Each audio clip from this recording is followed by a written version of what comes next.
అసలు మొట్టమొదట అనుగ్రహించింది ఒక బోయవాణ్ణి. వెంకటేశ్వర స్వామి వారికి చామదుంపలు తేనెలో పెట్టి పెట్టి ధన్యత పొందినవాడు ఆయన.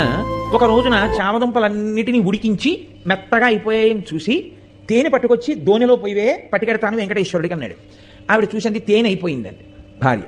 ఆయన అన్నాడు, రా మన ఇద్దరం వెళ్ళి తేనె పట్టుకొద్దాం. పట్టి కొడుకుని పిలిచి అన్నాడు, రే నువ్వు ఈ చామదుంపలు జాగ్రత్తగా చూస్తుండు, నేను అమ్మ వెళ్ళి తేనె పట్టుకొస్తాను. అలాగే నాన్నగారండి అన్నాడు.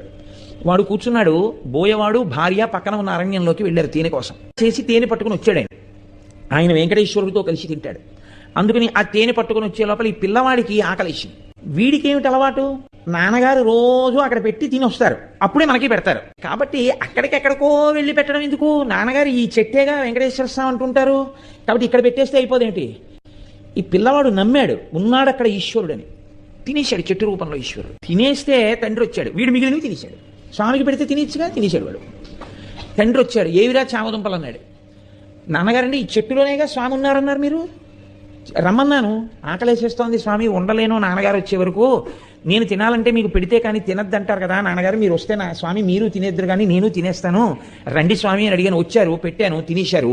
తండ్రికి ఎక్కడ లేని కోపం వచ్చింది. చెట్టుకు పెట్టావా, తిన్నాడా వెంకటేశ్వరుడు? ఆయన అమాయకత్వం ఆయింది.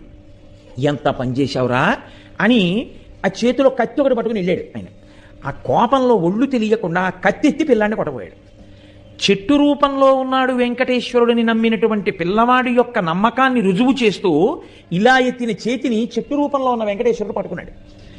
ఎవరు పట్టుకున్నారు చెయ్యని వెనక్కి తిరిగి చూశాడు. చతుర్భుజుడైనటువంటి స్వామి పట్టుకున్నారు అతని చేతిని. ఆయన